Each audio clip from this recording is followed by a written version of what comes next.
Barchaga alangalik assalomu alaykum. Hurmatli kuzatuvchilar, O'zchilangar jamoasining navbatdagi kachol haqida to'liq ma'lumot berishga harakat qilamiz. Bugungi videomizda ushbu kichik universal kacholimizni nimaga asoslangan holatda, qanday holatda quvvati belgilanganligi va qanday mahsulotlardan yasab taqdim qilinayotganligi haqida to'liq ma'lumot berishga harakat qilamiz. Demak, kacholimizga ishlatilgan mahsulotlar 3 mm qanlikdagi rossiyskiy горячий listlardan foydalanganmiz.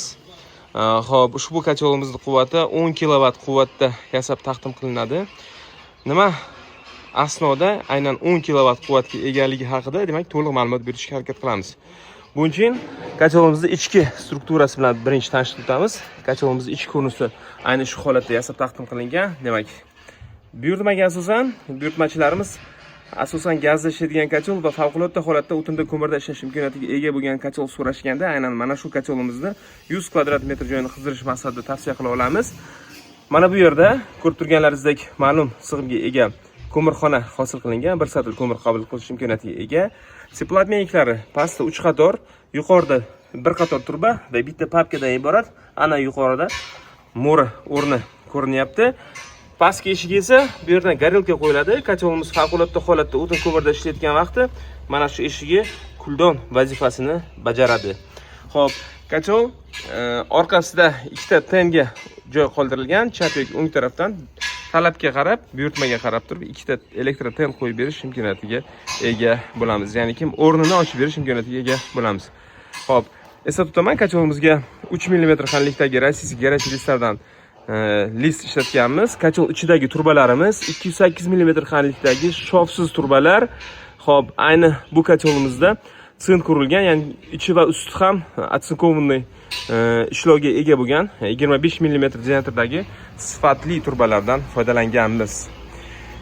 Asosiy maqsad qanday tarzda biz mana shu kacholimizni 10 kW quvvatga egaligi haqida ma'lumot bermoqchi edik. Mana endi to'liq ma'lumot beramiz. Mana bu o'rinda jami ichkarida ishlatilgan turbalarimiz soni 23 dan tashkil qiladi.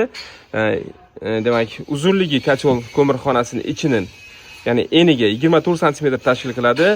Uzunasiga 30 cm, mana shu pastki qismdan yuqorigacha bo'lgan masofa ham 35 cm tashkil qiladi.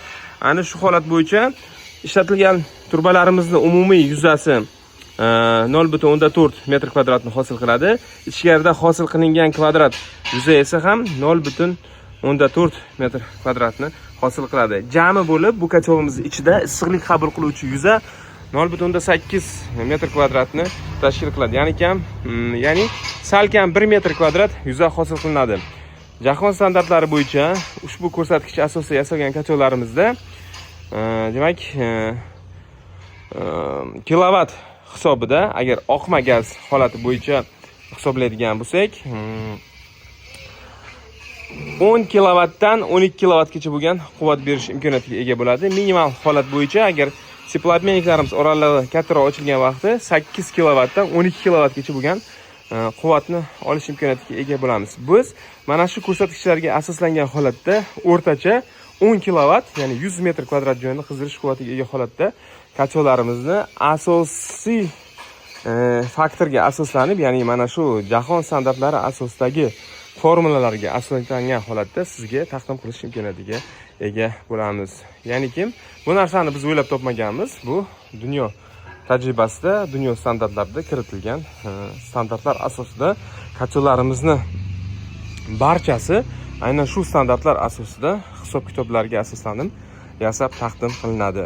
Xo'p, kacholimiz mana bu eshik qismi quyidagi ko'rinishda yasab taqdim qilingan 2 qavat holatda ko'mirga ham moslashganligi sabab oldi qismida kattakon eshik qism ajratilgan. Xo'p, hurmatli kuzatuvchilar, kachollarimiz bosim ostida ham ishlash imkoniyatiga ega bo'ladi. Ko'rib turganingizdek, har tarafidan yana mana 3 ta zaklopka o'rni bor.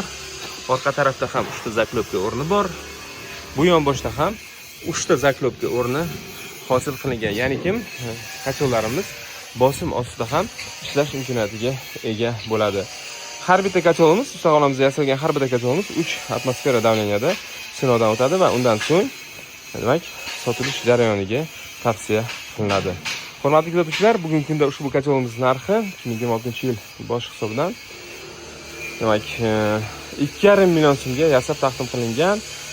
Jamoamiz bilan Qashqadaryo viloyati Qarshi shahrida O'zchilangar nomi ostida ish faoliyatimizni olib boramiz.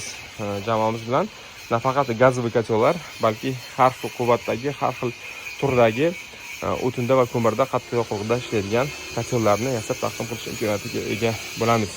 Imkoniyatga qarab, demak, yurtimiz bo'ylab dastlabki xizmatini ham o'z zimmamizga olamiz.